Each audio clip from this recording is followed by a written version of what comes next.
Travel doesn't just show you new places, it shows you new versions of yourself. And for Corey, seeing the world forced him to rethink everything he believed about opportunity, privilege, and what he wanted next. In part one of my conversation with Corey Watts, we talked about freedom, the kind you build, the kind you chase, and the kind you only understand once you've lived out of a van, a school bus, and a backpack on the other side of the world.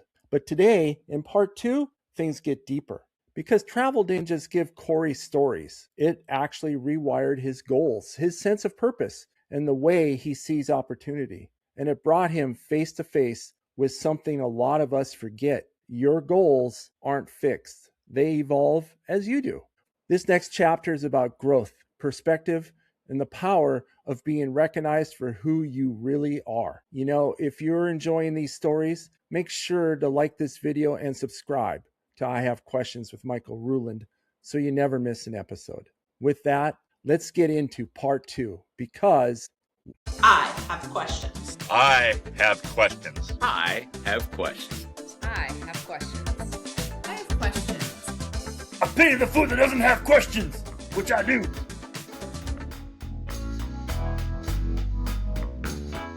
All of us coming out of high school have a goal. And then when we hit 21, we probably have new goals. And then we meet a significant other and we set new goals. How did your travel time and exposure to different cultures shift any of those goals that you might have set for yourself? And do you have any new goals moving forward that at one point in life you would have been like, yeah, that's not even a goal I'm going to think about? Yeah, absolutely. I mean, it's traveling kind of definitely shifted everything in my life, to new goals and really just like what's important to me and what makes my heart happy and what makes me want to get out and do things. And I would say, when I was 18, it was okay, get out of my mom's house and, go live an adult life, which I did. And then it was, move and make friends and do all those things, which all, just keep adding on. And then it just came to a point where I knew that, traveling was something that I wanted to do. And that was and that I had no idea the impact that it was going to have on my life. I just thought that going out and seeing the world was a cool thing to do. And then, going out and doing it, it completely rearranged my entire thought process, my outlook on life, just everything. Going, like we had spoken about earlier, going and seeing, like horrible poverty and things like that, and just like realizing how lucky I am and seeing opportunities that I had squandered and looked back on myself and kicked myself in the butt for it, being like, wow, like, you have no reason and no excuse to have wasted such amazing opportunities or points of time in your life. And so once I was able to kind of grasp that, like, wow, just being born in America and being born in a Western world, I'm one of the luckiest people on the face of the planet. And I have 2 working arms and 2 working legs, and that allows me to make money and walk upright and do the things. And it just taught me that anything was achievable. Whatever I wanted to do, it kind of just opened the floodgates for it. It was, where do I want to go from here? And then that has, shifted into my life now where, I was 6 months ago, I was swinging hammers in construction, and I was just sitting there and I was like, there's got to be a better way. Yeah. I want out. I still had, the blue collar trades and industry in my back pocket. And so I just started applying around for jobs and then ended up in a position that's now a hybrid position. And my end goal for that was to go from being a blue collar worker where you have to go swing a hammer all day to working in a scenario where, okay, I'm no longer being as physical, so I can do the things that I want to do. I can go hiking after work. Yeah. I can go, do these things and not be sore and tired. And then, that turned into, if, later on down the road, I'm learning these skills now, but my end goal is, finding a remote position, because once I do that, then I can go wherever and do whatever I want, and that's kind of my end goal, is working my way towards that. Cool. And then you can go ride your dirt bike 100 miles because you're crazy still. Exactly. As I was doing that, I was just, please don't break my wrists. I can break a leg, just not my wrists. I got to be able to type. Yes. Now instead of swinging a hammer, you got to use a mouse and a typewriter or a keyboard. Exactly. Yeah. That's awesome. Yeah, that's awesome, right? I think that's the thing about goals that I wanted to touch on today is I don't know that it's always about setting a specific goal. It's about learning that your goals can absolutely change and broaden, isn't it? Absolutely. Yeah. Yeah, And yeah, that's the thing. I mean, when pre-COVID, during the time that, we were saving up money, we had no expectation that we were going to go travel. It was kind of, our life was getting to this dull like point where we just didn't know what we wanted to do. And I yeah, was making really good money at that point in my life, and I was able to put a lot away, but it was just like, there was no drive, there was no nothing there, and it made me want to find something else that made life exciting again, and yeah, then when me and my wife just both decided that it was time for us to do something different, because my expectation was like, okay, well, I'm saving up a bunch of money, so I'm going to buy a house, right? Like, that's what you yeah, do. And so then we were just talking, we're like, this isn't what we want to do. We're not ready for that yet. We're not ready for settling down, and I don't want to be here for forever and live in this, existence and just do what we were doing. And so, yeah, going out and, not even knowing that traveling was what we wanted to do, like yeah, internationally at all. Like, I guess COVID kind of set everything in motion, but we actually had tickets to go to Southeast Asia. And we were going to, after we decided we wanted to travel, we bought tickets to Southeast Asia, and then COVID happened and it stopped the whole world. And so our tickets got canceled. We couldn't leave. And so, what were we going to do was, what we were trying to figure out. And so me and Laura were just like, well, we have this van. Let's build out the van and start traveling, So like, just being able to roll with the punches and go with the flow and still find achievable and attainable goals that are making you happy and making you more well-rounded person, and seeing experiences. And I mean, even all of the international travel is fantastic and amazing, but I didn't even think of, because I've been around the US before, but going and doing it to that extensive level was yeah, just as beautiful as any other place in the world. And I think people kind of overlook that when they think of travel. They're just like, oh, we all want to go to Thailand or we want to go to yeah. Mexico, instead of just being like, go look at your own backyard. Like, it's insane. I mean, America is a massive continent with every expansive type of ecosystem and geology. It is so crazy. We're so lucky and blessed to be able to live here. And just, I encourage everybody to go experience that, and see it. Take a road trip once in your life, drive across the United States. You get to see how amazing the United States really is. It's Yeah. truly impressive. Yeah, it's funny you say that. I've recently been watching or following on social media these two guys from England, from Britain, and they come over to the United States, and what you're saying is what they're saying. They're like, "Oh my God, America, do you understand what you have?" They Yeah. just go to what I think we would deem this mundane. Well, I know about that area, and they just can't even believe it. It's really, watching them has really made me kind of stop and go, yeah, right. Like I live a mile from Snoqualmie Falls, and right, but I take it for granted, I think, because it's like, yeah, it's the falls. What do you want from me? Yep. Absolutely. But like you're saying, it is amazing. It's drop dead gorgeous. It's the history of it, and if you take some time and learn the Native American side of Snoqualmie Falls, it's education in its rawest and best form, quite Well, frankly. exactly. Like, we don't think about it, but it's like this area has been populated for 10,000, 14,000 years. Yeah, Like, we actively find artifacts in our, like around where we live all the time. Like, the archaeology here is thriving because of these communities that lived here before we did. And right.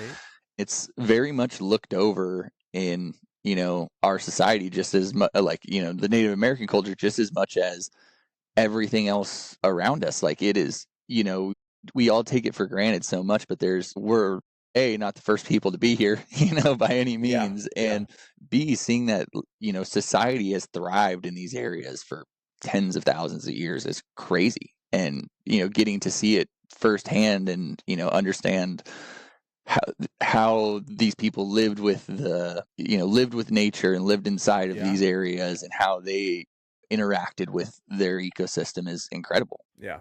Well, so you're right. It's you know, Sarah and I went to Europe a couple of years ago and loved it, right? And I'm like, "Oh my God, this is amazing." And at the same time, I was thinking, it's a river. We're on the Rhine and, we've got rivers. And someday I should do a boat tour up the Mississippi or something, right? Absolutely. It'd be just as cool. So, all right, I'm going to switch topics on you here, my friend, mostly because, as people obviously figured out, you were a student of mine. You were a pain in the ass. Because of you, I have a gigantic Buddha tattoo on my arm, And probably a few gray hairs. a few gray hairs. But in the same breath, as I think people can also figure out, is, I loved every minute of it, and as you shared, you're staying with a buddy of yours right now who filled your bucket of being a part of a gray hair in my head as well. Kyle can claim a gray hair for me too. Absolutely. I want to switch this a little bit to education a little bit. And I mean, you lived it, I've lived it, and I've preached it forever. But what is something you wish not just every teacher, but every person, because like I've run into people that say kids these days, right? And I'm like, no, it's not kids these days. Kids are kids. And it's the same thing. Every generation says that about the kids in their generation, right? So, what's one thing that you kind of wished people knew about so-called problem kids, right? Yeah. The ones who march to a different drum, to be frank. Yeah, one thing I think of, of that topic is that, during our experience together, how I was, and I might have been a handful here at times, and it was very much a response to the way that I was feeling due to my circumstances, and Yep. so that a lot of people looked at me and thought that, in a lot of schooling and, different examples like that, you're supposed to fit a criteria. You're supposed to fit a rubric, which Yep. I didn't by any sense of that. And a Yep. lot of that may have been willfully. A lot of that may have just been, me not actually fitting into where the standardization that is expected. And so, yeah, that it was hard, growing up, because there was a lot of being written off as a kind of a lost cause in that sense by some people, that I was just Yeah. gonna be the problem child, and that was it, and there was nothing I was there that anybody was gonna do to change that. And Yeah. experience, it kind of, me and my personality, I love a good challenge. So anytime somebody felt that way, or I felt that coming from somebody, my mentality was just prove them wrong. Whether that be a good or a bad thing. It was okay if you want to say I'm acting a certain way, I'll act 10 times that. Like, let's Yeah. do it. Let's push it to the extremes always. And so that was something that meeting somebody like you and having such a positive interaction with somebody while being written off by tons of other people and just being told that I was a bad kid and that, I was doing all these things wrong. But then having somebody that was a friend, not only were you a mentor and my teacher, like you were a friend, and a friend that I needed at that point in time. I needed somebody who would believe in me, and I needed somebody who was going to steer me in the right direction and not do it from an extremely bossy and authoritative point. You never treated me like I was a kid. You treated me like I was a young adult, and you laid out in front of me, here are your opportunities. You go down path A, this is what's going to happen. You go down path B, this is what's going to happen, and choose as you will. And Yeah. I feel like a lot of that, just having those real conversations with people, especially people who feel misunderstood and might be considered problem children in that realm, it makes a big difference for somebody to have a person that actually looks at them and recognizes them as an individual, and that that has the ability to change their life and do amazing things. And that kind of just wrapped up into my whole life, really. Like, thank you for that. Like, being the mentor that you were literally helped shape the trajectory of my life, for me knowing that it's like I can do whatever I want. I have the ability. Yeah. I am smart enough. I am talented enough to do whatever I want to do. And all it took was just somebody to help coach me along the way, which I feel like you did a great job of,